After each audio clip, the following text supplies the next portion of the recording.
right, we get it rolling on the Krug Show. Hope everybody's doing well. It is September the 6th, 7:44 on the West Coast, 10:44 on the East Coast. Nick Bosa has signed his contract. And the 49ers, in addition to that, also restructured a couple contracts. We'll talk about what it all means. They were on the practice field today getting ready for the Pittsburgh Steelers Sunday at Heinz Field, Niners and Steelers, in what I think is going to be the most competitive, hard-hitting battle of week one of the NFL season. Two of the hardest-hitting teams in all of football, locking horns on the road there in Pittsburgh. But today, I'm joined by my son, the great Kevin Kruger, and all of you in the chat. Appreciate every single one of you. And I've just put the video link so we can take some video calls in the stream. So Michael Miller's already hanging in the green room. We'll get to Michael in just a second. But first, let's talk about the story of the day, and that is Nick Bosa re-signs with the 49ers. It's a 5-year deal for $170 million. So that's $34 million per year, which blows away Aaron Donald's $31 million and change average annual value record. So now Nick Bosa is the highest paid defensive player in the history of the NFL. There's also $122.5 million in total guarantees, which beats the Joey Bosa $102 million in total guarantees by over $20 million. That's the most ever guaranteed a defensive player in the history of the NFL. Now, we don't know the contract structure as of yet. We don't know how much is 100% guaranteed. The 49ers also renegotiated today two contracts, Trent Williams and George Kittle. And those two renegotiations created an extra $23 million in available cap space this year. What do the Niners plan to do with it? We'll get into that as well. The 49ers have now re-signed 6 players to position record contracts.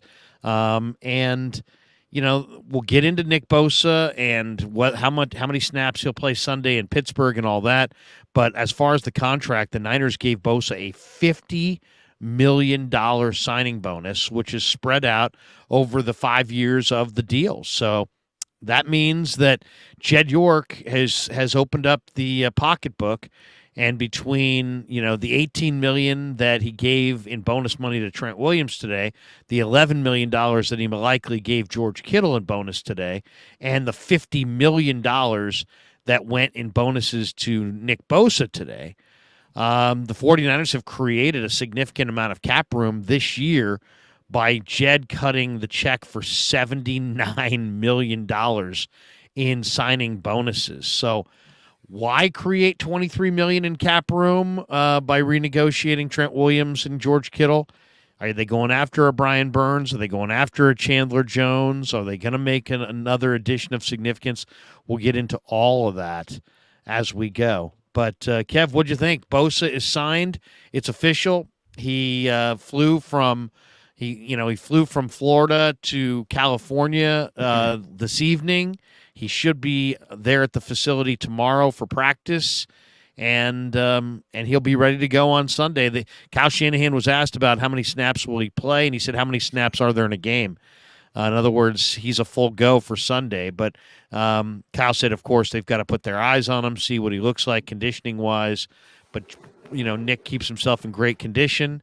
What do you think? What do you think of the deal? What do you think of what do you think he'll play Sunday? Well, it was obviously good news.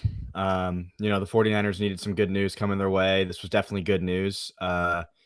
Definitely not the best news because, they've gotten past the point where he's going to be missing some of the game. I'm glad that it happened today because he's going to be able to play, it seems like, but he's not going to be able to play probably the entire game, which is what you were hoping for if he signed maybe last week or the week before.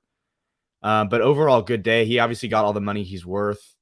But the question is, who gave in? Was it the Niners giving in to him, or did he give in, or is it both? I think it's probably both a little bit, but he's still the highest paid player in the NFL on the defensive side of the ball, and he still has the most guaranteed money. And according to Tom Pelissero, he got $50 million today.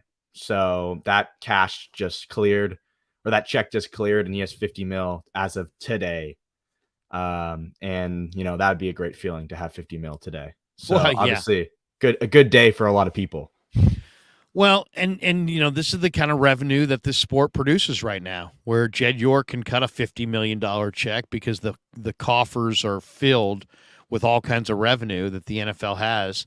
And this also is a statement by Jed that, if you by putting 50 million of it in a bonus, you're trying to make it a more cap friendly deal for the team going forward, because the bonus money gets spread over the 5 years as opposed to being accelerated into this year. So now you've got $10 million in bonus money going to him every year for the next 5 years. Then you mix in the 18 million that they threw towards Trent Williams on the restructure, the 11 million that likely went to Kittle on his restructure, and Jed spent almost $80 million today to give the 49ers cap room and create cap flexibility. And one, it shows how much revenue there is in this sport. Two, it shows the commitment of Jed York. Three, it shows that the 49ers may be either opening themselves up for another signing or trade in the next day or two, or we may just see them giving themselves flexibility to make a trade at the end of October. I believe November 1st is the NFL trade deadline. They've got an ability to add a player of significance at that juncture. And it is interesting. I mean, Ron Hubbard here is asking, do we take on Chase Young for a season? Possibly. Do you take on Chandler Jones, who's warring with the Raiders? Possibly. Do you take on Brian Burns, who's unsigned with the Panthers? Possibly. All these things are kind of interesting. Antonio says, do they trade Kinlaw? I mean, I'll have to say it. I hate to say it, 3 times in a row, but possibly. I mean, all these things are now a possibility that we can kind of discuss and analyze and dissect where it could go. Yeah. Al Felipe drops this one in the chat. He says 49ers are about to make a big splash trade. I can feel it. $23.2 million to play with. Please let it be Brian Burns. Then I'll see you in Las Vegas for Super Bowl 58, baby. Al Felipe saying Brian Burns. How incredible would the Niner pass rush look? I talked to Drake Jackson and Cleveland Farrell today in the locker room. They were thrilled that Bosa's deal is done. But is it possible that the Niners are going to add another defensive end? I've been talking about this for weeks. I did a whole video on this about a month ago, that the Niners' biggest need, even with Bosa, is to get another defensive end to go with what they have, because they're not as good as they were a year ago, in my opinion, on the outside. Inside, they've got Hargrave, but outside, they don't have a Menahue, they don't have Abucom, and they don't have Willis. So what do you think?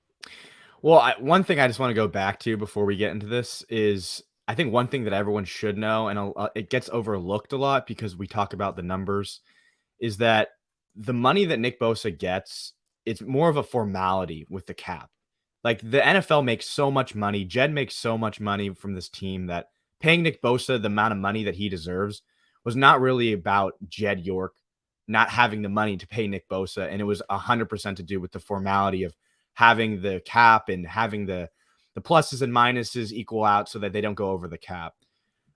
So with that being said, I'd say that the most important thing that happened today is what you said, which is, according to Field Yates, the 49ers cleared up $23 million today by restructuring George Kittle and Trent Williams because of the NFL top 51 cap space rule being changed or being ending today. So, I mean, a lot of people have been talking about Brian Burns. I think Brian Burns is obviously a great player, and I'm not sure. Do you know why he's being linked the most with the 49ers? Is he trying to get out of there? I'm not sure, but obviously he's a great player. He's a defensive end who's having a contract stalemate with Carolina right now. Yeah. So, and then Chandler Jones just said that he didn't want to play for the defensive coordinator, the head coach, or the general manager with the Raiders. Chandler Jones, though, has a significant I can't imagine the Raiders would part ways with Chandler Jones. I just did the breakdown of it this morning. Jones has got a $14.2 million cap hit, and he's got a $25.8 million dead cap if the Raiders move him. So that would be, I can't imagine the Raiders would take on 25.8. Wow. So that's big. Yeah. And, and there obviously there's other things going on there in Vegas because Devontae Adams has suggested he may want out. Josh Jacobs held out. Now you got Chandler Jones battling, and he said some terrible things today about the defensive coordinator. So, it sounds to me like Chandler Jones is on his way out, but I don't know exactly that he'd be coming here. But it is interesting that the Niners now have cap flexibility going forward because they got this deal done with Bosa. So, I mean, overall, I think it's a win for Bosa first and foremost. Why? Because and he didn't just beat Aaron Donald's $31.5 million average annual value. He got 34. Yeah. People were saying that he should get between right around 30 to 33, and he got 34. So that part I thought was interesting. The other part that I think is also interesting and indicates a win for Bosa and his side is the fact that they didn't get, okay, so Joey Bosa got $102 million guaranteed. You knew that the newer contract, Nick Bosa's contract, the latest deal was going to be more. So you could speculate that it was going to be at least 110. And then there was talk that maybe they won the whole thing guaranteed and, it would be closer to 140, 150. Well, the total deal was 170. So it is possible that they wanted 140 guaranteed and the Niners offered 110 guaranteed. And, they found a way to meet sort of in the middle, at 122.5. So he still ups the guaranteed portion by over $20 million. So in that situation, it's a win. I also think it's somewhat of a win for the Niners just from the standpoint of they could not, and this is one of the things I've been emphasizing over the last 48 hours. You had to S or get off the pot.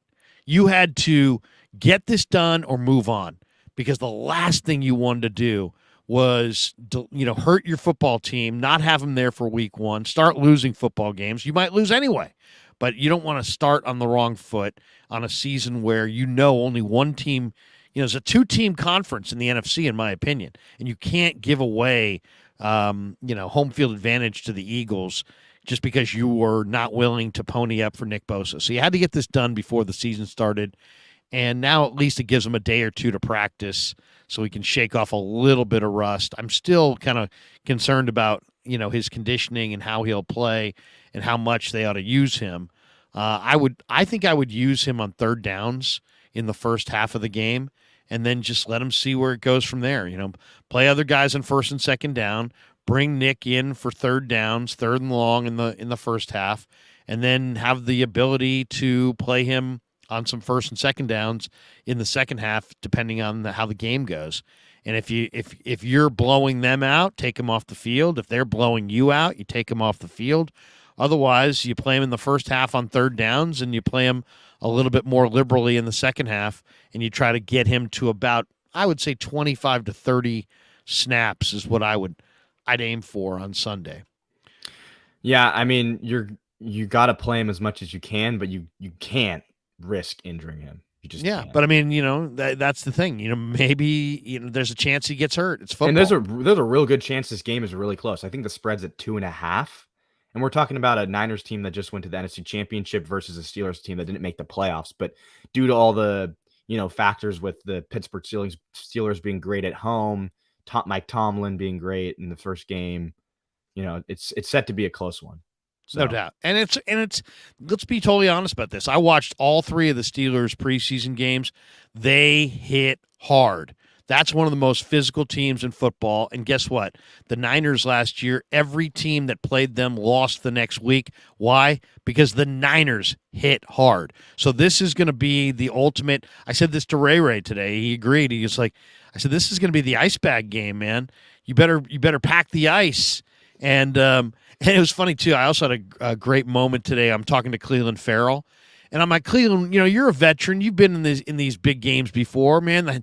The terrible towels are going to be swirling and people are going to be going crazy. I go, what would you say to a young player who's not ready for this kind of an atmosphere?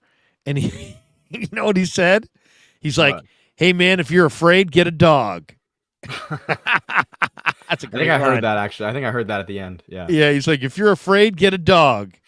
Uh, awesome. I just loved it. All right, let's hit a couple supers and then let's go to the lines. Big Mo Easy is in the house. Michael Miller's in the house. If you want to jump in, we're taking video calls tonight I on pinned the it in the show. chat. I pinned it in the chat, We so anyone pinned can it in the click it. chat. And also before we do our supers, let's shout out our sponsors. Brand new sponsor, bottom of the screen there, MarinAutoglass.com. Marin Autoglass is fantastic. 415-883-3030. You shatter a windshield. They come out to your car, wherever it is. They pop it out. They glaze in the new one. They sweep away the glass. It's a one-stop shop. You're going to love Marin Autoglass. The only kind of Italian sausage I will eat is New York-style sausage company sausage. And, of course, the title sponsor of the Krug Show is Pig in a Pickle, the best barbecue in Northern California. And here's a word from our brand new sponsor, Underdog Fantasy. All right, sorry to interrupt your video, but I want to let you guys know that we've partnered with Underdog Fantasy this football season. Underdog Fantasy gives fans a way to play alongside your favorite football team all season long. You can check out their weekly Pick'em players, where you pick between 2 to 5 players, select whether they'll go higher or lower on their game stats. You can win up to 20 times your money in a single game by going 5 for 5. It's a fantasy game, but you can win real money. This week, I'm going with Nico Collins, higher than 3 receptions, and Brandon Ayuk, higher than 3.5 receptions. You can enter the same as me, or of course, you can make your own picks. Sign up using the promo code KRUG, KRUEG, and they'll match you up to $100. Our brand new sponsor, Underdog Fantasy. I'm going Nico Collins over 3, or more than 3 receptions, and Brandon Ayuk more than 3.5 receptions. They're locks. I actually locks. I actually like those. I actually like those. Nico Collins is number 1 there, and he's getting super undervalued. Oh, no I actually question. really like that. And come on, after the summer that Ayuk had, Ayuk is going off. Yeah. All right, and wait, and just one sec. Underdog right now has a promo where you can do pick 'em 2 players, and one of them can be over Patrick Mahomes 1 passing yard. It's a little. So they're promo. giving you a freebie, huh? They're giving you a freebie, and then my suggestion would be to add on David Montgomery over rushing yards for tomorrow night's game, because he is super undervalued. He's undervalued. He's taking over Jamal Williams' spot in that running back room, so I think he could easily get those yardage. How many yards is it? I think it's 49.5 or 50. I don't know about that. I get Jahmyr Gibbs in that game. All He's right. a receiver, though. Couple chats. Cornelio 49ers says, can we say Nick Bosa deal with bad, please? It's going to hurt us down the line. Can we say Nick Bosa deal with bad, please? Was bad? How I mean, he's the best defensive player in the game. You got to factor. I want to say one thing. You got to factor in everything. 1, there hasn't been a deal like this in the last few years. 2, you're in California, so you're gonna get higher. They're gonna want more money.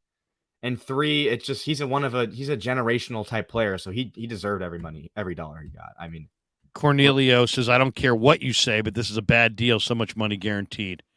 Cornelio, as the poet Cleveland Farrell once said, if you're afraid, get a dog. All right. On that note, we go to Michael Miller. We add him to the mix. Michael, good to see you. It's good to see y'all too. I got something to say though. Go for it. I've been hearing things that this is a 5-year extension added onto his 5th-year option, which means 17 million and something takes his salary down to 31.5 million over the 6 years. How is that bad? To me, it's the going rate for a superstar player, and there's actual benefit to the deal in the present. The fact of the matter is, I mean, yes, there's guaranteed money. Talk to Jed about it. Jed just cut the check for $50 million so that they could spread that out and make this more palatable on the cap. I think it's a win-win. Not only do the Niners get the best defensive player and a continuity piece and a leader in their room, they get a player that they can't find anywhere else, not in the draft, not in free agency, and they give themselves cap room to be able to go take advantage of some of these poor franchises. When I say poor, I'm talking about ill-run franchises that can't get along with their players. I think I would love to see them go for a Brian Burns. I'd love to see Chandler Jones added to this mix. To me, the 49ers could use one more. If you said, in an ideal world, what would you like? I'd like to see, I mean, you're not getting it off. Houston. Yeah, well, When he he went to signed. Carolina. He's in Carolina. I would love to see Burns. I mean, I would love to see Burns, and then you run Drake and Cleveland Farrell, and Austin Bryant and Kerry Hyder as your depth. If we were to get Burns, lock up 5 Super Bowls in a row. 5 in a row. That would be awesome. If you sign him to a 5-year deal and you got Bosa out there and you got Hargrave out there. How old is Burns? He can't even play for 5 years. Burns is He's young. in the same year as Bosa. Yeah, I think he's 26. 3 Look it up. behind Bosa. I'll look He's up Brian 25 Burns. years old. Is that what he is? He's a lot younger than I thought 25 he years was. old. He's younger than I Yes, thought you he can was. lock him up in his prime. Yeah, you're talking about But back to that, though, the best thing about the Bosa deal is if it is an extension on top of the 5th year, we've got him for 6 years here now. That's the best part. And he's the best. He's the best defensive end in the game right now, and he fits in their room. The guys love him. And let's be honest. I mean, he's in the perfect situation right now. The Niners have gotten better on the back end of this defense, and they've added Hargrave up front. In the midst of this Bosa negotiation, we really didn't talk a little bit about the improvement on the back end, which I think is there. I think you can clearly see that. And then you've got Hargrave. I mean, literally, you just took maybe the most dynamic player off of the Eagles' defensive front, and you added him to your defensive front. There's only one defensive tackle, in my opinion, that's better than Hargrave, and that is Chris the Kansas City. Chris Jones. Yeah, he's the best defensive tackle in the game. Aaron Donald. What do you think of Aaron Donald? I mean, maybe Aaron Donald still, but Aaron Donald's 33. Aaron Donald is on a team that is done. Yeah. So I don't really consider him. I mean, he's on just like the Arizona Cardinals. They're done. He might be the best defensive tackle who's ever played, though. I mean, seriously. I mean, you think about.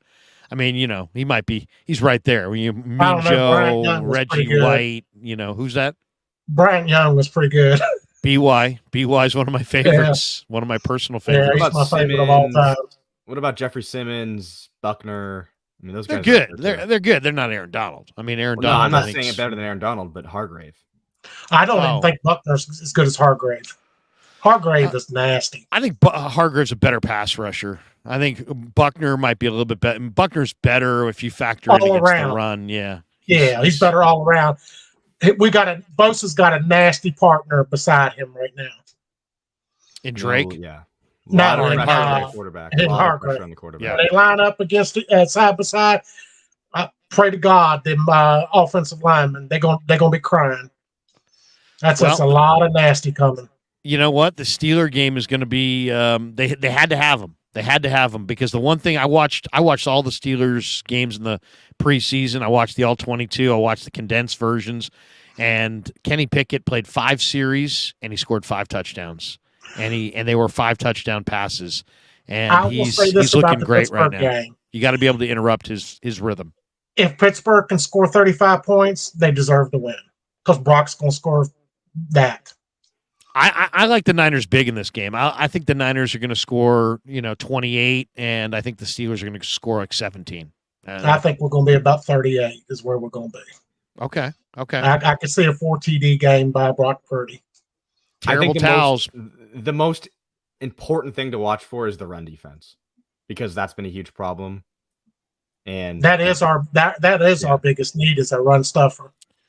Somebody up the middle that can do it. But I mean, let's look in preseason. We really didn't have many of our star linebackers in there, for most of preseason. We only had that one game that they were in there for like a quarter.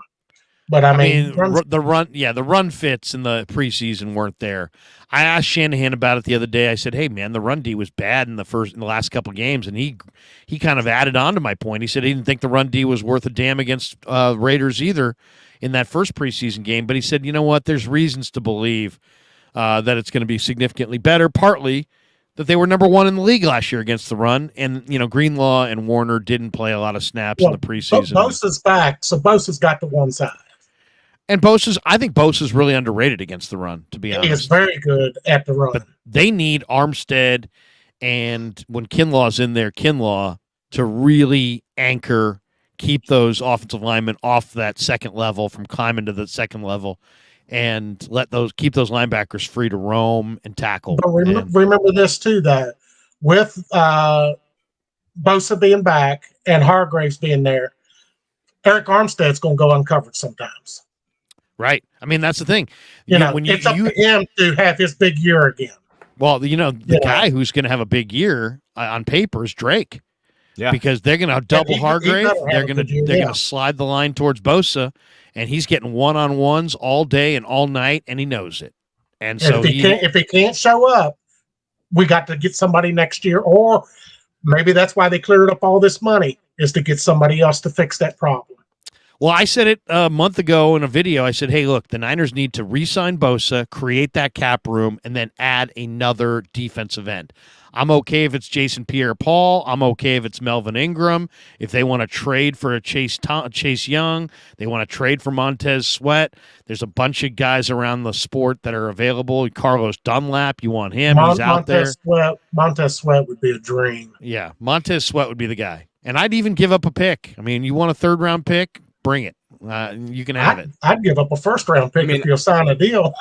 I like all those names, but realistically, what I think they'll do is probably sign a depth piece at that edge position, because I don't think they're going to want to undercut JPP Drake. Or somebody like that. They like developing their players. I don't think they're going to undercut Drake right when he's about to get his shot to start and be like, hey, like they're not like what they did to Colton McKivitz. Like they're going to give Colton that opportunity. They're going to give Drake the opportunity as a second-round pick who's played well so far and developed. But would you pass up a Brian Burns for a second-round pick?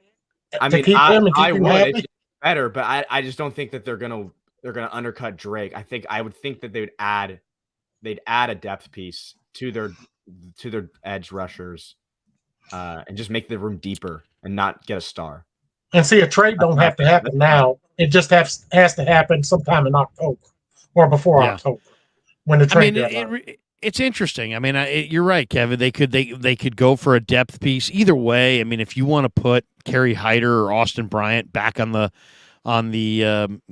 practice squad, you could. Your top three guys right now are Bosa, Drake, and Farrell, clearly. And then it's high. To me, they're five deep at defensive tackle, and they're now five deep at defensive end. I would like to see a little bit more quality on the defensive end, because Kerry Hyder to me is a great utility player. He's got an unbelievable motor. He can play inside, outside. He's older though. I mean, I would much rather have one more defensive end and have him on practice squad than. And I mean, you look around this team. The rest of the team's pretty stacked. I mean, it's a pretty stacked team. They could use another tight end. The guy that really makes sense would be the Washington Redskins defensive end, and not Montez Sweat, but the other one that played with Bosa in Ohio. Yeah, well, he makes $17 million. So, you could probably check his base salary. That's what he would make this year. Okay. And if there's any roster bonus, I think it's at about $1.5 million. It was all that would cost us on our cap. Well, that would be nice. Because if he's got like a workout bonus or something like that, or a roster bonus, that may have already been paid out. I haven't studied him this summer, but let me see. Chase Young he's got a $10.9 million cap hit, and his base that's his cap hit, but they paid some of that, I'm sure. His base is 5.3, so you'd have 5.3. That's what you would have to get. Yeah, 5.3. So and Sweat on the other hand, has an 11 point. Well, he's got an $11.6 million cap hit on the fifth-year option. That's fully guaranteed. That's fully guaranteed. Yeah. But I mean, I would take either one of them too. But I mean, $5 million, that's nothing with what we cleared today. Yeah. I mean, they cleared a sizable amount of money. I'm not sure if they're not going to spend it all at once. And what's his name is also Chase Young is good against the run too. Well, I haven't seen him at all. How did he play in the preseason? Because I didn't. I mean, he's a great player. If he plays if he played like he did as a rookie, he was a tremendous player as a rookie. He was the defensive rookie of the year. I remember when we played him 2 years ago, and he was a stud against us. Yeah, run stuffing, everything. He had bad PFF grades this preseason. He did, yeah. And a lot of people feel like he's not nearly the same player since the surgery. So we'll see. You know, I mean, I'd rather go for Brian Burns or Chandler Jones because I think their price tag would also be less. But Brian Burns would be my number one, with Montez Sweat number two, Chandler Jones third, and then Tayshaun fourth. If I had a choice myself, all right, Michael. I think any of them four would be an upgrade. I appreciate you jumping in here. You got a final thought before we move on to Big Mo here? Score prediction 38-13 with Nick Bosa playing now. 38-13. Jeez. I like the confidence. Brock Purdy's going to shock the world. Hey, hammer that -2.5 then. Hammer it. Yep. Michael, be well, man. Appreciate you, brother. All right, let's go to Big Mo. 38-13. That's big. Big Mo, I love the Niners shirt. You got the chain rocking. You got the shades. What's going on, my man? Larry, what's up, brother? How are you, sir? I'm doing great. Say hi to Kev. Kev, what's up, man? How you guys doing tonight? We're doing very, very well. We're doing very well. What's on your mind, man? Bosa's signed. All right in Niner land. They're creating cap room. They got the Steelers come Sunday. We're going to be on post game. It's all is right with the world here on September 6th. So I'll be honest with you. On Sunday, I was not feeling it. You were nervous. Today, I'm feeling it again. They're bringing me back, Larry. They're bringing me back again, man. They're pulling me back in. Just when you were out, they said, come on back. That's it. They said $50 million today for Big Mo. That's what they said. Hey, you know what, man? Hey, but you know what, though? You brought it up earlier, your point when you said either S will get off the pot. You know what I mean? Right. I'm glad they finally made the move. I'm glad they finally paid Bosa because you know what? At the end of the day, man, you know, a lot of people might not agree with the money, but you know what, bro? He earned his contract. He deserves every penny. Let's rock and roll, baby. Let's get this D-line straight and let's go kick some A, baby. Yeah, no question. I mean, let's give Bosa his flowers too. Let's be real here. They kicked this can down the road a year. They could have gotten this done a year ago. They said, Nick, we got to see it one more time. He said, okay, no problem. I got you. And he went out and he delivered 18.5 sacks, led the NFL in quarterback pressures, led the NFL in sacks, had a monster year, was the defensive player of the year. And then he just said, hey, give me the bag. Give me the bag. And he negotiated hard, and he got more than he probably would have gotten if he hadn't negotiated so hard. So that's why you do all this stuff. I heard an interview that his mother did on 95.7 The Game with Willard and Dibbs this afternoon, and she was like, yeah, it was touch and go there. You know, we didn't know if we were going to have to be traded or go somewhere else, and we hadn't really thought about the possibility of seeing Nick in a different uniform. And, you know, they this isn't their first rodeo. I mean, they know these NFL negotiation waters, so they weren't fearful of it. But it sounds like, and she wasn't going to put down the Chargers, but you could tell because this is a mom now who knows the difference in the way different organizations go about their business because she's got two sons in the NFL and they play for different teams. And she made the point that, you know, the 49ers really are first class in the way they go about doing their business. It wasn't necessarily a dig at the Chargers, but I mean, how could you not, see the reference there? So I don't think he wanted to move on at the end of the day, and he's beloved by his teammates. And I asked several guys over the last couple of days in the locker room, where are you with the Bosa thing? And they're like, look, would we rather have him here than not here? Yeah. Are we getting nervous that we don't have him and we got a big game coming up? Yeah. But at the end of the day, nobody in here begrudges him a nickel of the money he's making or any of the time that he missed because he's Nick freaking Bosa. And he plays at a high level. He trains at a high level. He's walking around in the offseason in perfect shape. His level of commitment is as good or greater than any of theirs, and they know it.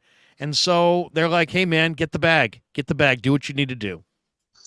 Oh, yeah, 100%. I mean, I totally agree with you on him working out, betting on himself. It's like, show me the money, baby. It's like Jerry Maguire said back in the day, show me the money.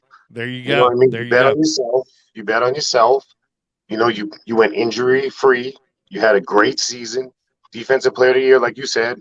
I mean, man, if we didn't pay Nick Bosa, after everything that's kind of been going on this off season and this training camp and everything else, oh my goodness, man.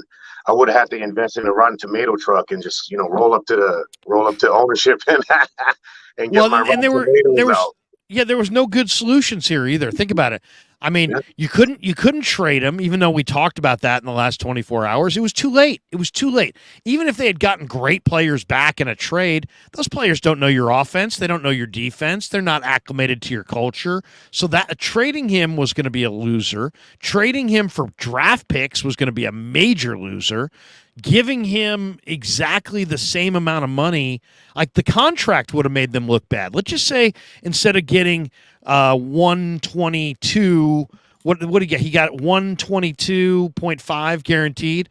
What if he had gotten 105 guaranteed, just like $4 million more? They would have looked stupid. You're going to grind the gears of your best defensive player for $3 or $4 million guaranteed. So the fact of the matter is, I think the numbers make sense in that his representation was going for the home run shot. They probably did start with, we want 140 guaranteed. And after looking at what Joey got at 1.2 guaranteed or 102 guaranteed, 110 was reasonable. And 122.5 is a compromise off the 140s. So you could say if one side won, I thought it was Bosa's side. But I think it's also a major win for the Niners, just from the standpoint of they got him in here. He's going to get a day or two to practice. They don't have to have him miss week one. They can look their fans in the face and say, hey, look, we're all about going to the Super Bowl this year. And let's be honest. I mean, if they had traded him, they would have traded Lance and Bosa, two of their picks in the top 3 of the draft, within like 10 days of each other. That would have been a major. The only way to explain that is, man, you screwed up.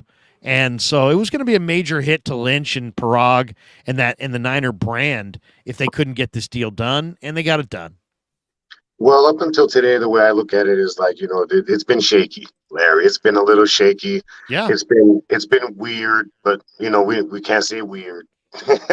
But it's been different. It's been different, man. And I've been a fan of this team for a long time, and this is the first year that going into it, other than like after we lost Harbaugh and everything, we had that crazy stuff going on over there. But this year, I was like, man, I was legitimately nervous about going into this year with no Nick Bosa. Just all the issues going on. Like, I just felt like, the team wasn't, there was no synergy. There wasn't gelling. Like, but now I know with Nick Bosa coming back, that's going to be a big boost for the team. You know what I mean? It's going to really pull the team together and everybody's going to get with it. My concern is, can I ask you a question?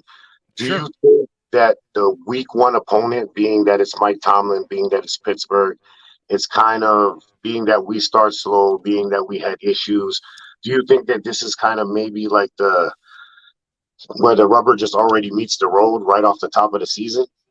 Well, there's no doubt that this sets up for a loss, right? It sets up for a loss. You got the Steelers who they're very well coached. They always play well at home. They've won the last 2 week 1 games on the road. They're like 8-1, I think, when week 1 is at home under Mike Tomlin. So they're, they always start fast.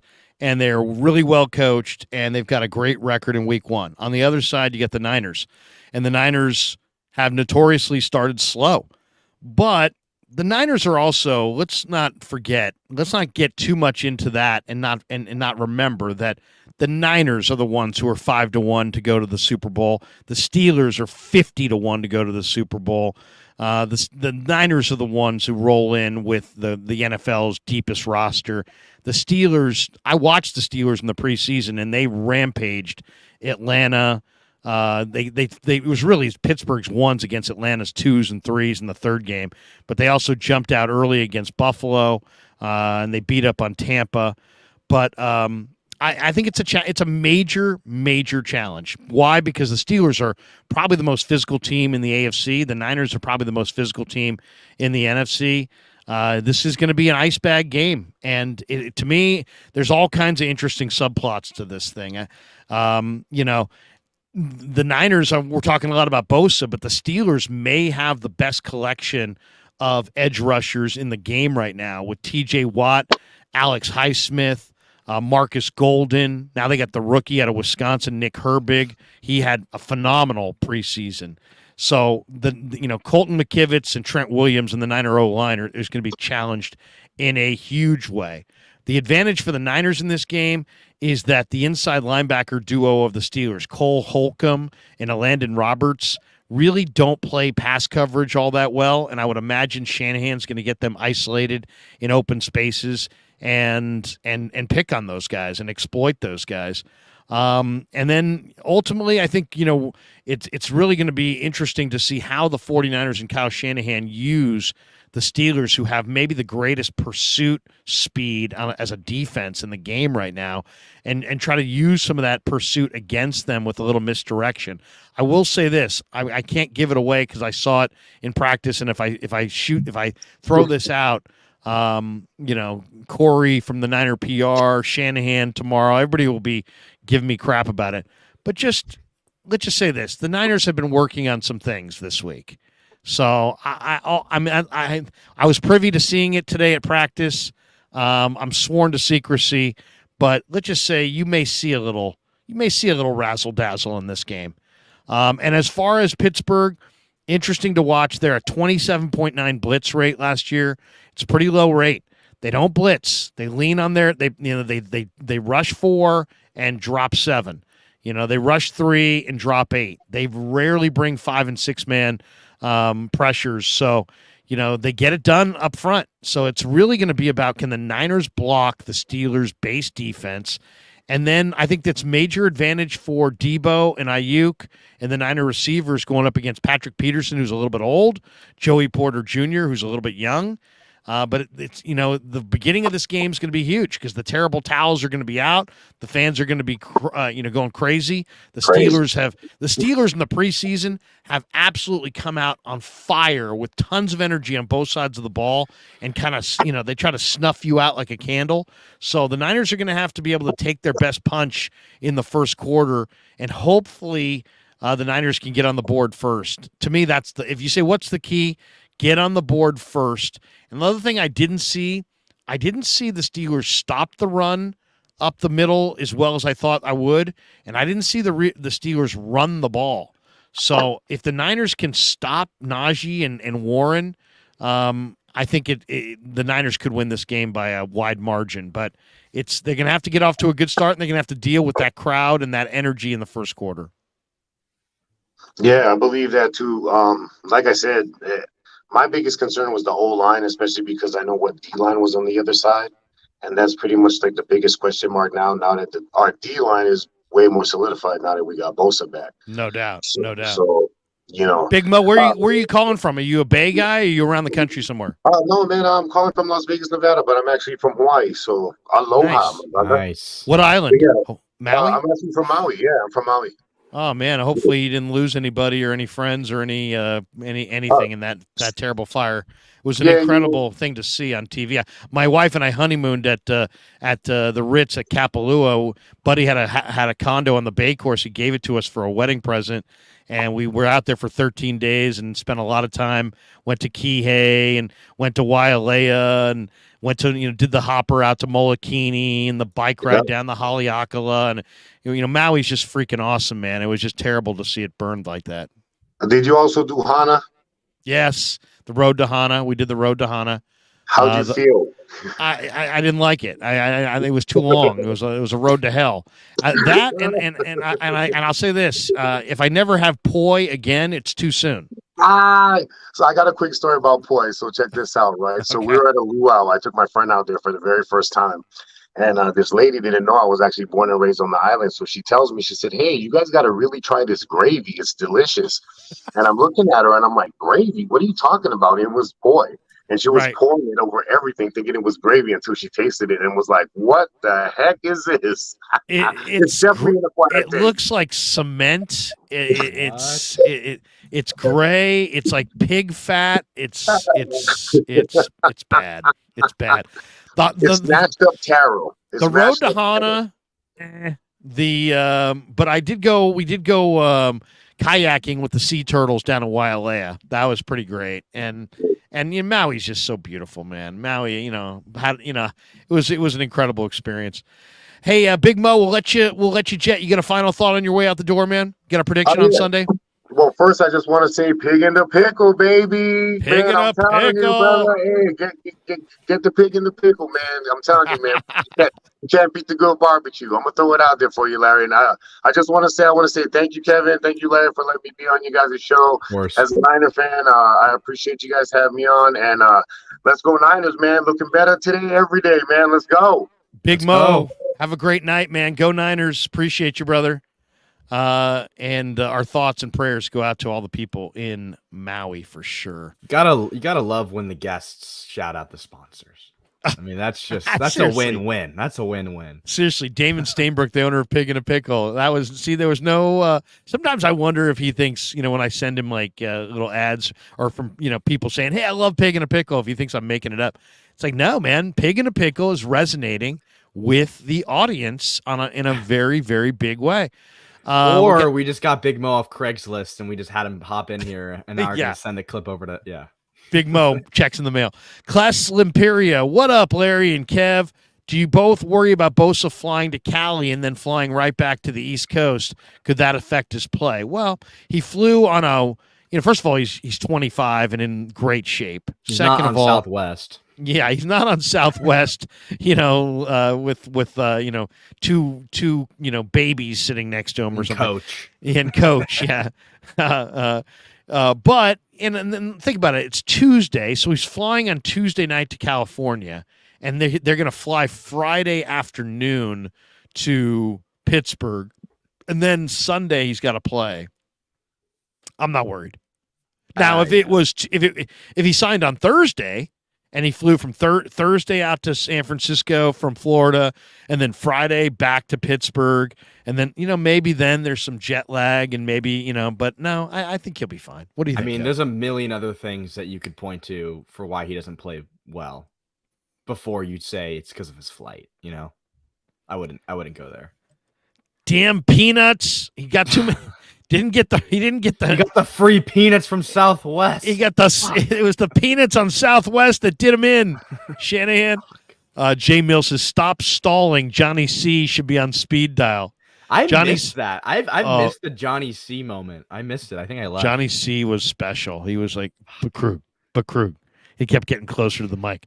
Bakrug. It was classic. It was classic. Johnny C, if you're out there, jump on the line.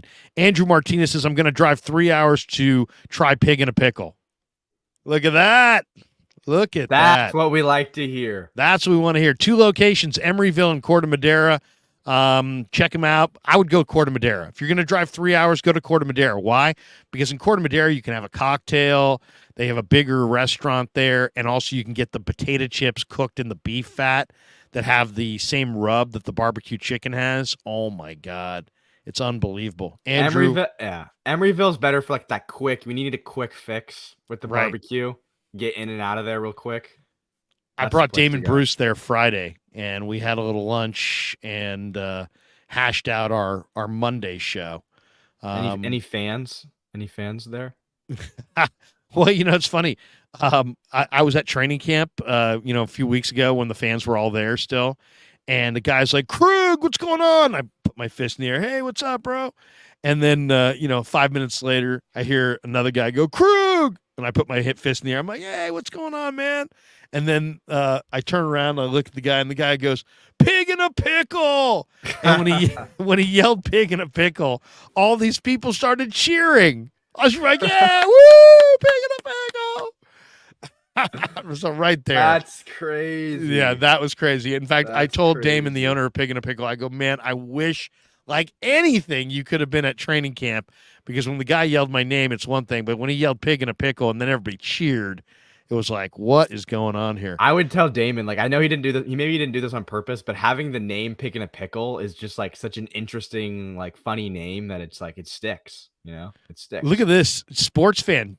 Johnny C is legend. Call in, Johnny. And then 4 Ace Windu says, but Larry. Max Thunder, but Larry. Marge in the 5th, but Larry. Yeah. Sports fan, but Larry. Should I go back?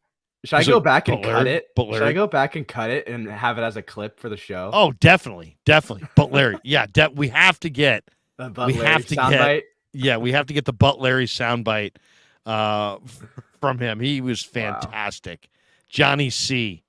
Butt Larry. And he was really close to the screen. He was like, Butt Larry.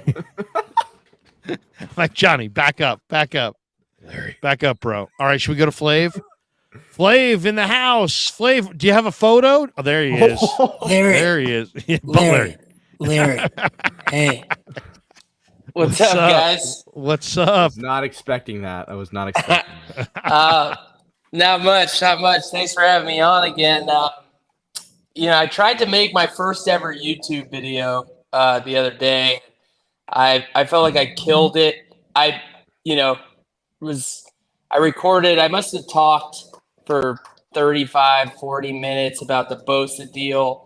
I was just all over it. And then I went to try to upload it to YouTube, and it's like you can only upload a 15-minute video.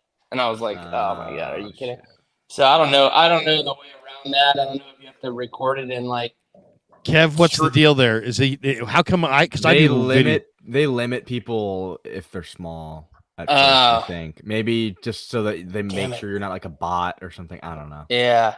I don't know, but then I was too lazy to redo it in 15 minutes, and I can't even take a leak in 15 minutes. So, dude, there's been times after practice, because I'll do my practice recap sometimes inside the bowl, and so there's some serious freaking glare. So I wear my sunglasses, and I hit the record on my phone, and I've talked for 12 minutes. Oh, that was phenomenal. That was perfect. That was awesome. And I look down.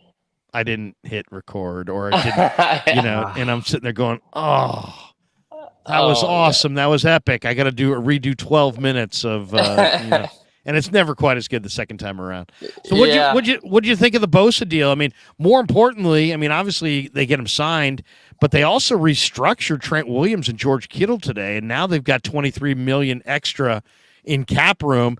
And by the way, nobody should ever call Jed cheap again. The guy spent almost $80 million today. That was literally going to be one of the things I was going to say. Is I feel like Jed has gotten such a bad rap. He's had a tough act to follow with some of the past owners and how successful they were. His uncle, it's his uncle, right? Eddie. Eddie's Eddie. He's gotten such a bad rap. Hasn't won a Super Bowl, but what kind of dog you got going there, Flav? What is it? This is a Doberman. I was gonna say, that dog looks sleek. This is Debo. Debo. I got him last year. This is Debo. That's a big dog, man. Oh, he's huge. And then I got this little pup here. It's like, this is Ayuk. This is Brocky. Oh. Now those dogs get along? Oh yeah. No. Brocky was a rescue, him and his brother. And he's ended up it was a foster fail. I was fostering him, but I just loved him too much because he's the chillest dog ever.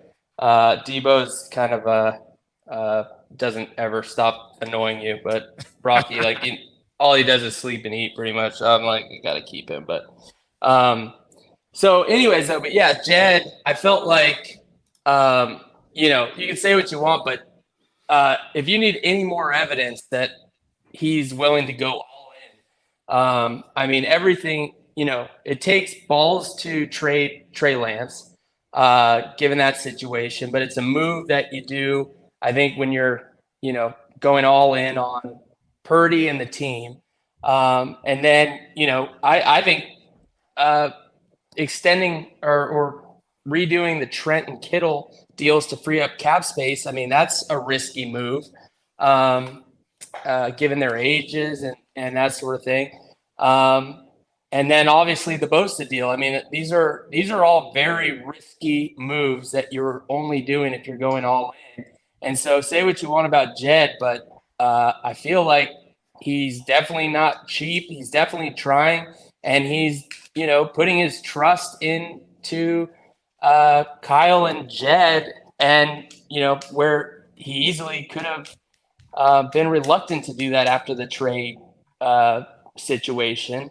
I think that he's, saying, look, now's the time. Let's go after this. I'm, was looking at the cap situation at least the article I was reading, and I'm not like a huge cap guy and don't know exactly where they stand and stuff, but the article I was reading said they have about 24.6 million in cap space after the moves today and the Bosa deal. And I mean, that's a lot of cap space. Like I said, I think they were able to, at least last year, acquire CMC for like 1.5 million in cap space to last year's deal. And so, and that was a big point of mine on the Bosa deal, where everyone was talking about, just pay him what he wants, write a blank check and this sort of thing. I think we all want Bosa there. We realize how important he was, but at the same time, every million counts. And it had to be done, but it had to be done the right way. Exactly. And I'm not the biggest cap guy either. Once somebody in the chat's like, Krug, jack about the cap. I don't know jack about the cap. I'm not going to sit here and pretend I'm Lombardi with charts and graphs and that kind of thing. But I know my cap. I know my cap, damn it. No, but I'm looking at the above the cap. The base salary cap is $224,800,000. That's the cap. The Niners, with the signing of Bosa today, the restructure of Kittle, and the restructure of Trent Williams, have the second most cap space of any team in pro football. The Browns have the most cap space at $35.4 million. The Niners have $23.4 million and change available on the cap. That's the second most in all of football. Wow. Now the question is, why did they create that much space? Did they do it for a trade deadline deal? Did they do it because they want to add to, to some part of their football team? Offensive tackle, defensive end. To me, those are the two spots. I think. Sorry to cut you off, but no, not at all. I feel like, I kind of was in agreement with Kev in that. I don't think it's going to be any sort of big splashy move. I actually think, because the same article I read, which was a little off from the numbers that you gave, they said 24.6. But next year the cap's going up to 256 million supposedly. Right now on the books they're at 257 million. But if you were to roll over the 24.6, that puts them at about 20, or that would put them at around 23 million free or under the cap next year. And so I don't know, again, their books and that sort of stuff, but I could easily see them trying to maybe roll some of this over into next year, and they could be planning ahead to potentially set themselves up with next year's cap situation and just have more than the available 56 million or whatever it was supposed to be. Because technically right now they're a million under or a million over the projected cap for next year as things stand. And so but I also think that they might, maybe if they're at 24 million, maybe they figure, look, we had about 9 million or so to use to make some deals as the season goes. We'll see if we have any holes we need or someone who can maybe put us over the edge. And maybe we roll over like 15 million into next season. I think you're hitting it. I think it could be both. I think it could be they're after a player right now and they're really interested, because look at how many balloon payments are coming due next year. Somebody tweeted this out earlier today. There's a bunch of guys that the 49ers have big cap figures next year. So they're either going to have to do some restructures with some of those guys and kick that can down the road another year, or they're going to have to, pay off or they're going to have to pay a big cap figure. So maybe this is about the rollover. There's also a story out today that JJ Watt says that he would unretire if he was making Joey Bosa, or if he said he would retire if they got a Nick Bosa type contract. But I mean, how about trying to get like a guy like J.J. Watt to unretire to come play for you? I mean, he's not gonna go play for the Arizona Cardinals, but J.J. Watt on the Niners, Yeah. I wouldn't mind seeing J.J. Watt in there in a Well, rotation. and that was my whole thing with the Bosa deal is that, you know, to be honest, my whole thing was I don't see him as the best non-quarterback ever sort of deal, at least based on what he's proved. However, you know, age-wise, he's supposed to be entering his prime, and so I get all that. I had, when I did my little video, I basically said that the Niners' bottom line should be 32 million would be the bottom line, but then in the back of their head, basically saying if it ends up taking 33 million to get it done, you do it. You know, but 32 would be the theoretical bottom line, and that was kind of based on, you know, Donald's contract. You know, if you were to take that and add about $1 million, which kind of is the theme, if you're going to outdeuce the previous guy's deal, then you'd be at about 33 million. But again, 32 is like kind of where I ended up. I kind of feel like this is how good Bosa's agent is. I think that the Niners were kind of right around there, but instead of saying 33 and get them up one, he basically said 34, or they wanted 35 and ended up meeting at 34. But he gave them a tough decision to make, where it's like right on that edge of, you know, I don't think that the Niners were doing 35. I don't think that there's any way in hell, and they probably knew that. So 34 was that, like, right on that line. And, you know, like you've talked about a lot, the one thing that couldn't have happened was that, you know, he ends up going somewhere else and getting 34, and the Niners were at 32, and they didn't get it done. Oh, the PR, know? It would be a PR nightmare. Yeah. I mean, it'd be so, like, Jed would be called cheap for the next 25 years. Yeah. Yeah. So they, you know, they had to do it. But at the same time, you know, when you're looking at just the stats, which is easy to do, you know, you're looking at someone clearly the best, in my opinion, the best defensive end in the game. I had no problem at all with him being the highest paid defensive end in the game.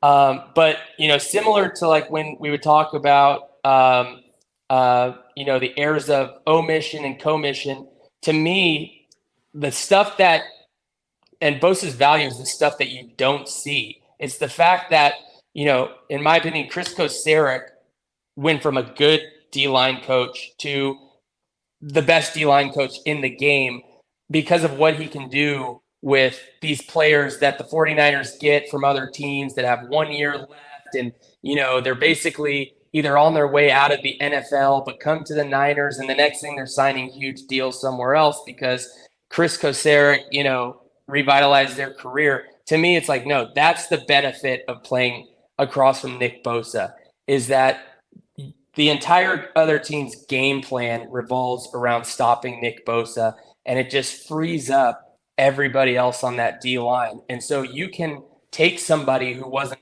going to work in another defense on another team, you know, that's less talented, and all of a sudden bring him over. And if he's athletic, you know, he's going to shine now. And he makes, you know, Chris Kocurek look good. He makes all of these guys on the defense look good. And then, you know, not to mention what he does for the secondary and, you know, everything he does that doesn't show up on stat sheets. That's the true value of Nick Bosa. And it's you just can't replicate his talent. You can't replicate what he delivers. You know, this guy, you know, he, you know, and I talked about the idea of trading him. And to me, you know, I was talking about maybe to the Dolphins for Christian Wilkins, Jalen Phillips, and a number one. maybe to the Jets. Maybe you could get Jermaine Johnson and Bryce Huff and Will McDonald, and there's depth. But I mean, at the end of the day, all those potential trades left you wanting. Why? Because you had the best. You got the guy who commands the double team. You got the guy who can defeat double teams. And be that kind of an impact guy. And it's just like when you have true difference makers, especially in your defensive front seven, you never move on. To me, if there's one mistake that I think that John Lynch and Kyle Shanahan made that they need to learn from, it was trading DeForest Buckner. They had a guy who commanded a double team in their front four, and they moved off of him for cap reasons, and they tried to replicate it with Kinlaw, and it hasn't worked. And then they had to go get Hargrave years later to kind of make up for that. But I think that's the lesson that they learned, which is you get a guy who commands a double team, and now you're talking about a guy who commands a double team on your front four. Now you got two guys like that. That is your advantage. It's your advantage on every snap, and don't pivot off of that, even for depth. You can find quality depth in other ways and other places. Flav, you got a final thought on your way out here? Final thought. I guess with the game on Sunday, I like to throw some money down every now and again, and kind of look into underdog fantasy. Well, yeah, no, I just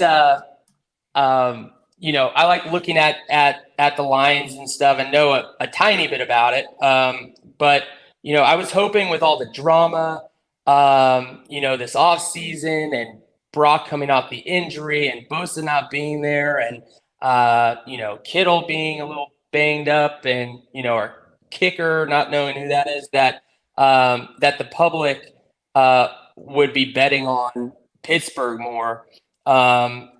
Unfortunately, the public seems to be betting on the Niners. About 58% is betting on the Niners, but only about 21% of the money is coming down on the Niners. And typically that's not a great sign for, when you're looking to bet on a team. You'd like to see, like Pittsburgh, you got only 42% of the public, but 80% of the money. And so typically it's like, the people. The sharps are on Pittsburgh. Well, I don't know about that. I'm looking at the Action Network app right now. Yeah, that's what I have. Yeah. The Action Network app has the sharp money now on the Niners -2.5. I'm not sure how accurate that is, but what I will say is that a larger percent, the big bets are coming on. It says Pittsburgh's getting 81% of the money and 45% of the bets. Yeah, so they're on average getting twice as much money as tickets. So that means that there's less people betting Pittsburgh, but more their bigger bets. The people betting more money are betting Pittsburgh. The big money is coming in on Pittsburgh, but it says the sharp action's on the Niners. I'm not exactly sure how their sharp action works. I'm not exactly sure. But again, the other thing though is that you notice a lot with like week one, there's a lot of unknowns and that sort of thing, and so even the sharps aren't, can't be that sharp because there's not the baseline of study games the there. line movement going into Sunday, because this line has not moved really for the last week. Yeah. And to me, watching that thing all the way up to kickoff will give you some indications. I like the Niners to win this game. I know it's going to be a tough game, but the 49ers kind of emotionally no-showed the Bears game last year in week one. I think they've learned from that mistake. I think the Niners have an advantage in that I think Debo and Ayuk and the Niner receivers can get open against these Steeler corners, but it's going to take some blocking up front and the ball to come out quickly, because 7-step drops and play action passes I don't think are going to work against TJ Watt and Alex Highsmith. Flav, let us jump, but we appreciate you, brother. Yep. Thank you guys for having me on. There you go. The great Flav in the house. Couple starred chats here. Kyle McKiernan says, Larry, get on 95-7, the game's YouTube account. Listen to Mark Willard's interview with Nick Bosa's mom. I actually heard it. I heard it driving home from Niner camp. She took everyone behind the curtain during the holdout. She mentioned he might have went somewhere else. Yeah, I already, Kyle, you missed the beginning. I already referenced that. I heard that interview. It was really well done too. And she basically was like, "Yeah, we didn't know if he was going to if it was going to get done in time for him to play on Sunday, and we didn't know if he was even going to be a Niner." And that was, she said, it was kind of scary. But at the same time, that's a scary thing. Also, going back to what we were talking about earlier about the trades, I just don't think there was a single trade you could have possibly made that would have been Niners winning that trade, unless you're trading for a quarterback. Right. There's just nothing. I mean, unless you got super lucky in the draft and got someone even better than Nick Bosa. But draft picks don't. Draft picks for a team were that's trying to lose. win right now, there's nothing more that you'd want than Nick Bosa on your defensive line.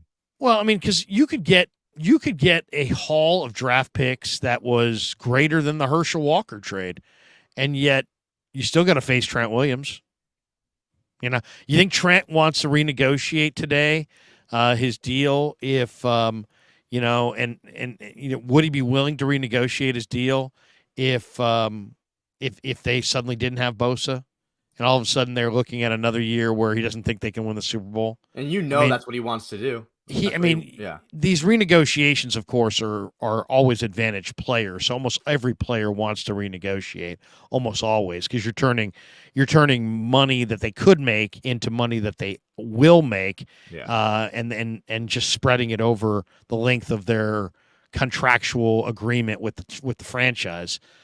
So it takes money that could be bonus money and now turns it into base pay that they are going to get. So they're always in favor of it. It's always and you only want to extend players that you love.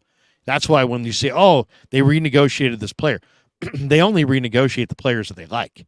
You notice they never renegotiate players that they don't like. They're dying for those contracts to be over as fast as possible. They weren't renegotiating D Ford's contract at the end. They were just. How about D Ford still on the cap this year for like $8 million? How painful is that? Spencer says, "I miss Larry. Dan is doing a boring fantasy football draft." Sorry, Danny. What can I say? J Dream or J Reason says he has to get his channel verified before he can upload past 15 minutes. Talking about Flav. How are you doing, Larry? I'm doing great. Thank you.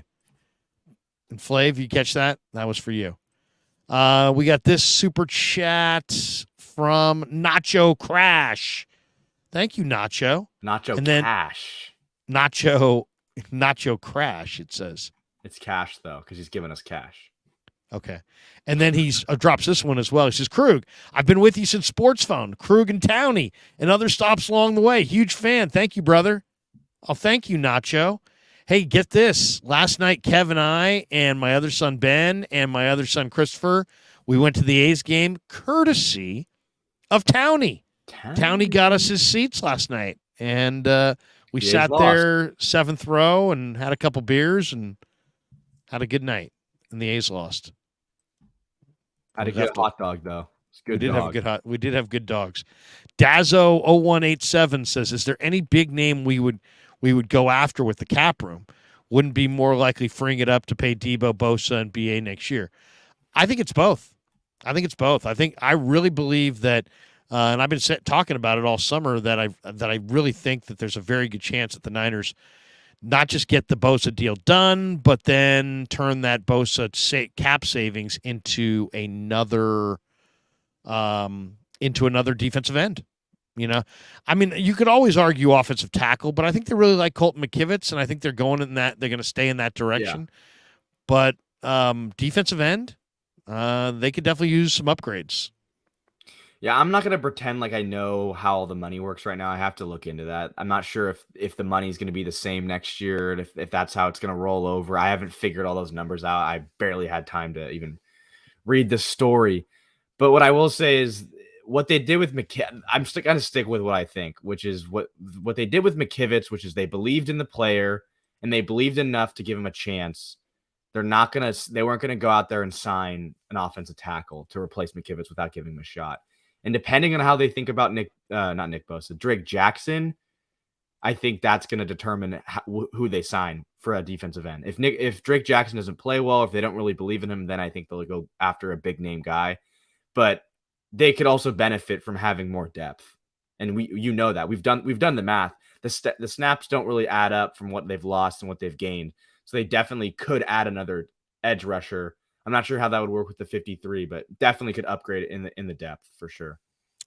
We got this one in here. Where is it? Where is it? Mentioned you in here, Kev. Here we go. Sports fan. Little Kev seems like a cool dude. Chill as fuck. Chill as fuck. Thanks. Dude. I saw someone earlier in the chat say like, and you're not that little, by the way. Kev's actually not that little. No, but I saw some guy that was like, this Kev dude looks like Patrick Mahomes or something like that. Somebody was asking me, Blair, when you were young, did you have hair thick like that? Yes, I did. Damn it. Yes, I did. We get this one. Wait. On the goal line says, Larry, how many more calls are you taking? Well, we're just going to go for another 10 minutes or so. But if anybody wants to jump in, feel free. Feel free. I just put out the link in the chat. It should be pinned to the chat, so it should be at the top. And also I put it in a couple more times as we went, and I just put it in a couple minutes ago. So if somebody else wants to jump in, we can take one more, two more calls before we bolt for the door. Adrian Gutierrez says, Larry is a good dad. Damn right. How would Larry's you know? Larry's not a good dad. Larry's a fucking great dad. Are you kidding me? Fucking Hall of Fame dad over here. I'm a dominant dad. Oh no, maybe not. Maybe J Mill says I look like Jackson Mahomes. That's a diss. I'm not messing with that one. All right, would you ever go with the Patrick Mahomes haircut? I've been told I have it just because it's kind of like that, but no. It's funny though. You've seen that Netflix quarterback show where yes, in the beginning of the show they're like, and the Patrick Mahomes haircut has become more popular with Patrick Mahomes. It's kind of true though. It is kind of like a haircut people get now. Robbie439 says, Larry, thoughts on Brock being named captain today? I was a little surprised that Ayuk wasn't named captain. The Niner captains, for those of you who keep track of such things, I did write it down. The captains today are for the year, Trent Williams, Fred Warner, George Kittle, Deebo Samuel, Brock Purdy, and Eric Armstead. And they asked Shanahan, is Brock a leader? And he's like, yeah, I think he is. He's a leader. I was like, yeah, of course the guy's a leader. He's a tremendous leader. Digital Drew says, oh boy, Kevin Larry figures I roll in late and missed this. Yeah. Jump in the chat. In the chat. I think we should wrap it up soon. I gotta get it, or at least I gotta wrap it up soon. Yeah, we will. We'll wrap it up soon because Kev's got the early morning. TZ says Larry's a good pimp to Purdy. Thank you. Thank you. Damn, brother Bob. Someone just dropped a super. Spencer says Brock Purdy's a captain. Larry was right about Purdy. It's going to say it on my tombstone. Larry was right about Purdy. Kyle McKiernan, Larry, you're so dominant. You should be Bosa's bookend. I said to Kalia Davis the other day, I'm like, Kalia, man, you're looking kind of bigger in the upper body, man. You look like you've been lifting. And he's like, man, I gotta keep up with you. I'm like, yeah, right. Could you imagine? Yes. Ragnar says Larry's going third person. Lou Brock was the stolen base king, and now I, Ricky Henderson, am the stolen base king. Nobody went third person like Ricky. Ricky loves Ricky. We got this one from Stingray. Stingray HH5. Larry, I love when you set Grant straight. Okay, there you go. Sometimes I do, sometimes I don't. Lincoln Dixon says, LK demand. Flav, you drunk or dumb? Hopefully drunk. Oh, now we're ripping. Now we got people ripping. Oh, man. Mitchell and Ness says, soon for Larry's another half an hour.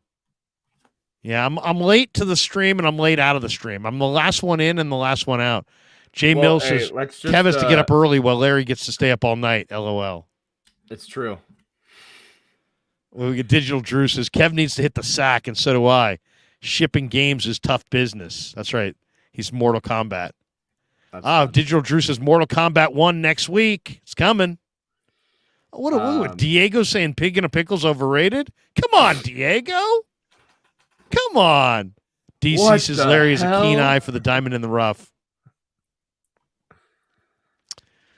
All right. Anyway. Wait a second. Sam Darnold says, let me cook. Hey, Sam. Good to see you. Damn. Hey, Sam. Sam. Sam's in the chat. What if that was actually Sam? Picture of Sam Darnold at the at some like player themed party, and he was like he looked kind of goofy. He was wearing like a hat that was like, I don't know. I like Sam Darnold. He's kind of a cool guy. I should pull it up, but I can't believe he's watching our show. DC says, Larry, we appreciate these late night live shows, man. Oh, appreciate you guys. Taylor Gang says, Larry, you just lazy. Lazy, Larry. I love you, boy, but you're fucking lazy. Sam Darnold let me cook. Flav drops this one. He says, drunk and dumb. What does that mean for everyone that thought Trey was good the last 3 years? Let's leave poor Trey alone. We got this one from Jimbo. Larry getting that overtime, baby. Adrian Gutierrez, great show, Larry. Thank you, Adrian. Kev, you got a thought? I mean, let's tease what we got cooking on the channel the rest of the week. It is Wednesday night, so tomorrow I'll be back in Santa Clara for more Niners. At 10:20 in the morning, if you catch ESPN Radio out of Hawaii, I'll be doing a Niners-Steelers preview on ESPN Radio tomorrow at 10:20 in the morning. Then I'll be in Santa Clara tomorrow for 1 o'clock practice. Steve Wilkes is going to talk. Chris Forster is going to talk. Brock Purdy's going to talk. And then the locker room's going to be open. And then tomorrow night at 6:30, Vish and Jesse and I will convene on Jesse's channel and chop it up. Friday morning, I believe I'm going to be on with Jack Hammer. Saturday morning, I'll be on with the coach. Sunday, we're going to have a post-game show as soon as the Niner game ends. So it's going to be a monster show. I'm expecting maybe 1,000 people, maybe 2,000 people. I mean, it could be big because we're going to come on as soon as the final buzzer sounds at Heinz Field with an instant reaction, post-game show, myself, Kev, Baller. We'll see if anybody else is going to join us on that show, but that will be right around 1 o'clock Pacific, 4 o'clock Eastern on Sunday. And then Monday morning at 8 a.m., Damon and I will scream at each other about the game and see who knows more. And you guys know, of course, I know more, but I'll be screaming at him. And somebody said, you crossed the line when you told Damon he was 7 this week. He was advocating firing John Lynch over the fact that the Bosa contract had gone too long. And I said, come on, dude, you sound like you're 7. You can't fire everybody every time there's a disagreement. But anyway, it's that kind of stuff where I'm looking forward to that show. Yeah, there'll be lots of screaming, lots of yelling, lots of fieriness. And David Muschek says, Larry, you getting in front of Bosa tomorrow? Yes, I am. I'll be there tomorrow. Whatever Bosa says, I'll have it. I'll ask him a couple questions. If he gets into the presser, probably will. If not, if it's in front of his locker, I'll try to join the mix. G. Martinez says you called him an emotional fanboy. Well, what can I say? Sometimes I say what I say. So then what else is cooking on the channel? So tomorrow's what, Thursday? Tomorrow's Thursday. Get some camp footage out tomorrow. I'm working on putting out reels and stuff like that for all the interviews you've done. I was gone the last few days in Mammoth, so I wasn't able to do no excuse. Don't give us any. I wasn't able to do all the editing that I usually do. So we got some videos out, but I couldn't do any of the clipping. But I'm back. Also, my job that I have right now is ending this week, and I'm going back to school, so I'm gonna have way more time to edit. That right there is kind of sad. The fact that your job is ending and you're going back to school, and you'll have more time. Oh yeah, school's easy, so I'll have plenty of time to get more content out. But yeah, check out the reels on the Instagram. They're also going on the other socials. And check out Underdog. Sign up with the promo code Krug. It really helps out the channel. And, let us know what your picks are. That's right. Nico Collins, Brandon Ayuk. Oh, by the way, can we ask one last question, Kev, before we bolt for the door? Just to get a couple thoughts from the audience. What's up? Kev and I are involved every year, and this year no different, in the survivor pool. Should we put a poll out in the chat? By the way, I'm looking at Blockbuster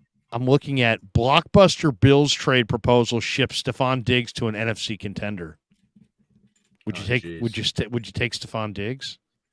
I don't think that contender would be the No, I don't think so either. Who do you think Who would that is, be? I don't know. The Cowboys. I could see it be the Cowboys. Green Watch Bay, the Cowboys maybe? do that. The Cowboys would get a big star like that. Because they have his brother.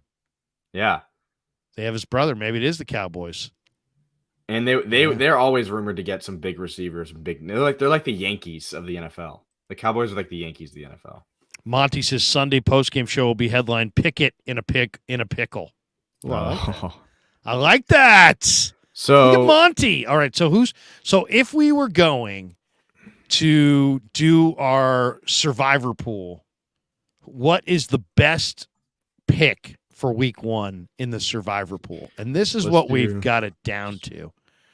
So we are trying to choose between I kind of think Chiefs tomorrow night against Lions at home. Chiefs week 1 at home. I know there's no Kelsey and I know there's no Chris Jones, but I mean the Chiefs at home at Arrowhead are going to lose the first game of the year to the Lions. I'm making a poll, so I'm doing Ravens over Texans. What is the other one? It's Commanders. So to me, the ones that are Chiefs, I think can beat Lions. Okay, so I feel good about that. I like Vikings to beat Tampa. I feel good about that. Some people like Commanders over Cardinals. That's to me. I guess I would lean Commanders, but I don't feel good about that. Ravens over Texans, but D'Amico's Texans are my surprise team this year, and the Ravens don't score a lot of points. They sometimes don't score a lot of points. They are favored by 9.5. Then there's Broncos over Raiders, Seahawks over Rams. I'm putting in the chat right now. Survivor pool pick. It's a poll. I have Ravens over Texans, Commanders over Cardinals, Chiefs over Lions, or Vikings over Tampa. Am I forgetting anything? Those are the biggest ones, right? Vikings over Tampa. Yeah, I'm starting that poll. Let's see what people vote on. Digital Drew says Vikings is a solid pick. Bay Area says, nah, Larry, Detroit can win. See, my other son's saying that as well. Adrian says Chiefs are going to win. I have money on Detroit. Detroit, you do? May cover. I have them with +5. Mike Vaz says Commanders over the Cards. G. Martinez says Chiefs still have Jesus at quarterback. Jesus. I have Jesus on my fantasy team, so I guess I'm doing good too. Diego says Ravens. Yeah, this is no spread. No spread at all. This is just just a survivor pool. Yeah. Survivor pool means you pick a team each week and they have to win. If they don't win, you basically are out. And you try to go as many weeks as you can. You can't pick the same team twice. John Harbaugh's 21-7 against rookie quarterbacks. Ooh, that's pretty good. But 21-7. I mean, it's not like he never loses. 7 losses. That's kind of a lot. Half Dead says Kevin and Larry, good combo. It's like he's 21-19 against rookie quarterbacks. It's like, oh. yeah. He's 19-6-5. Digital Drew always bet against Baker. Always Baker. People in the chat. How much you give me if I go to the presser tomorrow and say that to Bosa? Baker. I'm sure that would go over well. It might be kind of creepy. We get this one from David Muschek.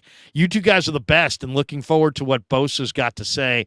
Mahalo for Kev staying up late. 100. It's only 9:00 too. That's only 9:00.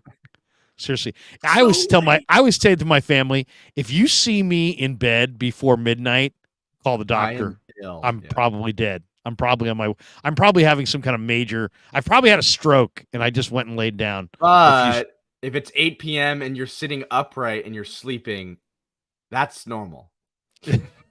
Yeah, because I do fall asleep sometimes watching sports.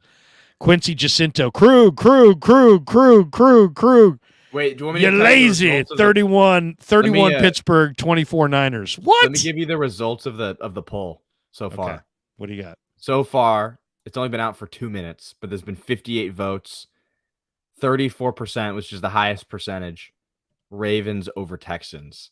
The next three are all tied for 22%, and that's Commanders over Cardinals, Chiefs over Lions, Vikings over Tampa. Let us look at this one for tomorrow. Kyle McKiernan. I'll drop a 50 spot if you said that, Larry. LOL. Please Baker. don't. Please don't do that. Seriously, people will look at me like, this guy's a clown. There's some of these people in the media take themselves very seriously. Niner Gold says, it would be perfect, Larry. Bosa would laugh.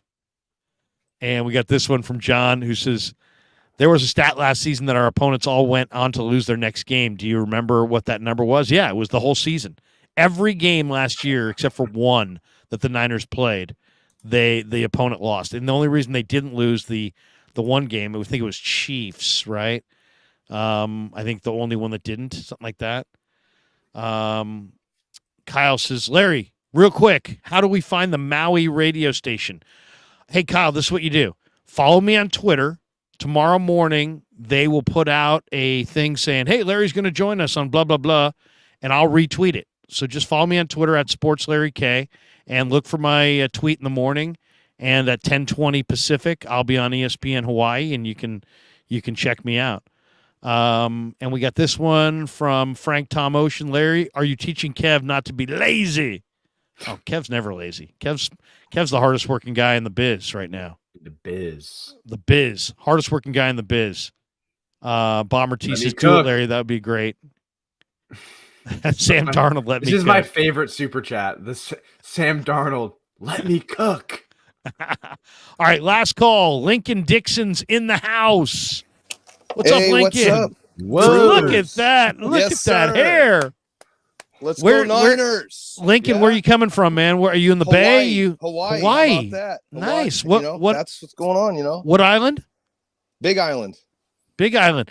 So get this. Kev and I went to the Big Island, and we stayed at the Westin Hapuna Beach. Have you ever been over to the Hapuna Beach? Oh yeah. Oh, in Kona. In Kona, yeah. That is an incredible near Waimea. It's near Waimea. Yes, sir. Yeah, I'm in Hilo, but on vacation I go there. Oh my God, dude, it was unbelievable. Though we almost lost our younger son in the waves. I mean, it was a red card day, and we didn't have any idea what the difference was, and we were just out there having a good old time, and they kept telling us, "Be careful, be careful, be careful." A local guy basically scooped up our. How old was he, Kev? I don't at the know, time? like 2 years ago. He was like maybe he was 9. He was 9. Scooped him out of the ocean. Wow. Otherwise, that would have been would have been ugly. Would have been ugly. Well, amen. Yeah. Yeah, amen for that. That's God right. bless the locals. So Lincoln, big Niner fan. What do you think? We're talking a lot of Bosa, a lot of Niners tonight. I mean, Give us your thoughts. I'm pumped about the Bosa re-signing, obviously. I wanted to give just one quick respect to that guy, Flav. Yeah. Yep. Because I've been a Trey Lance, like I'm all in from day one. Right. And for some reason, after I watched that Denver preseason game, and it was ironic because Lowell Cohen felt me. Yeah. I mean, I didn't say it, but 2 days later, I watched that Grant show and he was like, it's over. And Grant was like, what? Yeah. Anyway, not all about that, but I'm saying, man, it was over for me.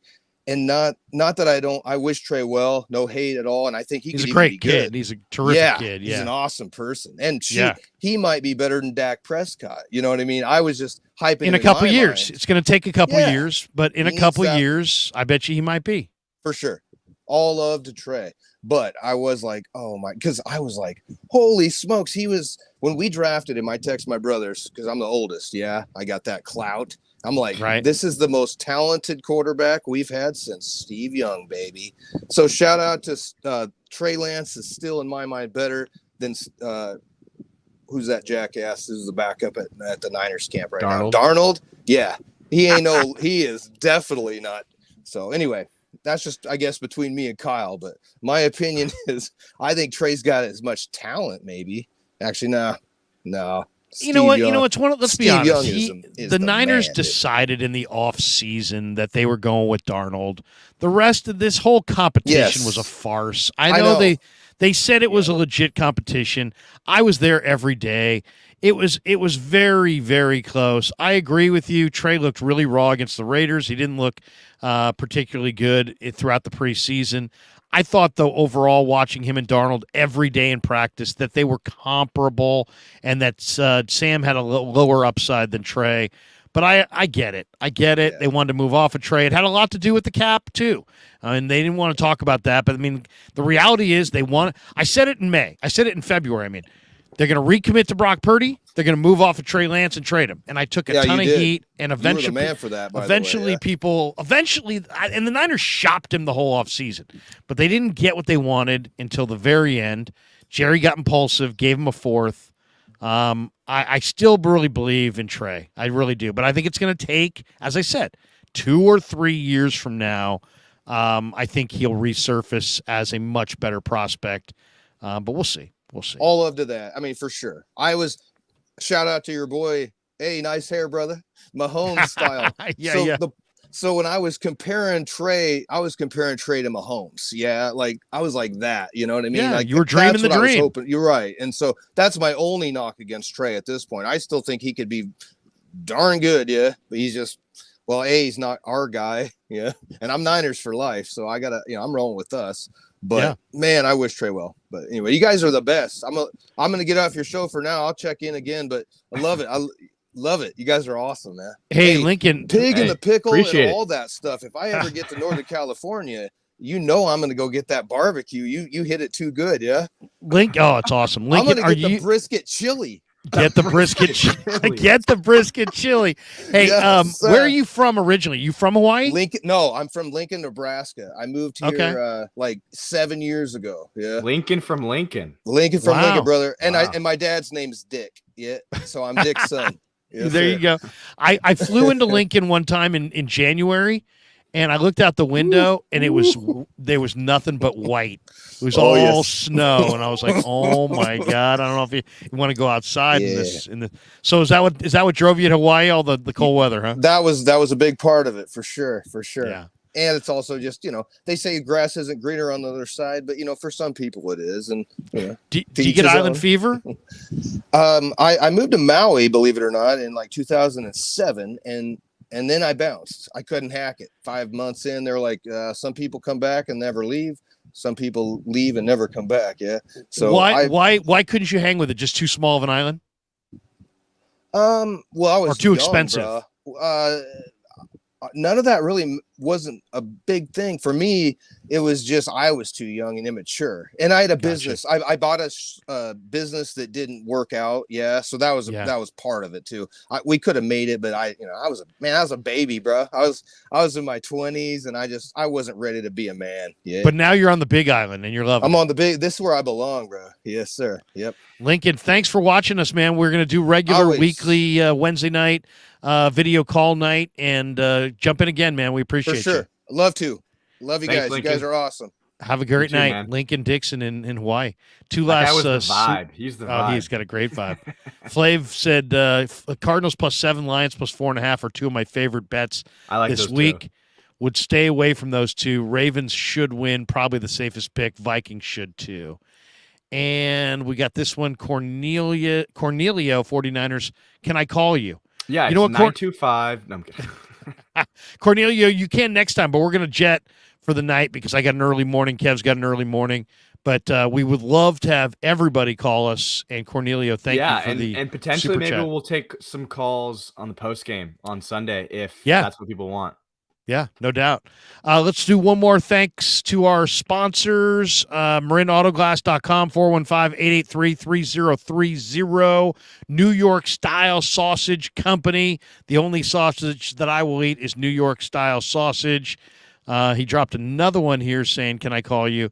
And again, you can definitely call us on Sunday, but we're gonna dip at this point. I promise you, Cornelio, if you join in the call, we'll bump you to the front because you just did that and we can't let you in right now. Seriously, we can't let you in right now, but we will bump you to the front of the line on Sunday if you want to call us in the post game. I'll remember. Also, thanks to Pig and a Pickle, 2 locations, Emeryville and Corte Madera. And Kev, do we run our Krug Show underdog fantasy spot? Why don't you just tell them what you're thinking? Just tell them what you're thinking. And okay, so we're Underdog Fantasy is one of our sponsors this year, and we're going to be playing fantasy games basically through Underdog on the channel throughout the year, and another sponsor to be named soon. And we have another fantasy sponsor as well that's going to be joining us, thanks to Kev. And the one that I like in week 1, check them all out, but go to underdog.com, right? Underdogfantasy.com. Link in the description. The link's in the description. The 2 that I really like this week, I like Nico Collins over, is it 2.5 receptions? I think it's higher than 3. Higher than 3. Nico Collins is the Texans' number 1 receiver.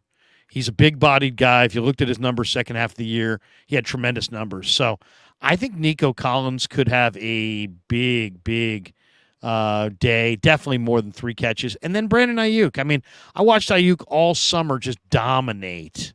I mean, Ayuk was spectacular all summer long, and it's over 3.5 catches. So if he gets to 4 catches in week 1 against the Steelers, I'm going over. And I just think that I like him any way that game goes. If the Niners win, I like him to get 4 catches. If the Niners lose, I almost think it's even more of a lock that he gets 4 catches. I think the Niners will be forced to pass a lot in the second half to come from behind in a trailing situation on the road. And Ayuk is he is attacking the football like very few guys I've seen. And so there you go. So I'm thinking Ayuk over 3.5 and Nico Collins over 3 receptions. I like it. Shade says Ayuk's a practice Hall of Fame player. A sports fan says, but Larry. All right, that is going to do it for us. Thanks to Kev. Thanks to all you guys in the super. Thanks for the video callers. And peace. We're out. Yeah, never met a man I've been scared of. Careful, you gon' get exactly what you asked for. Here for whatever you bring me, getting handled. I answer to no one, I don't need to hassle. Yeah.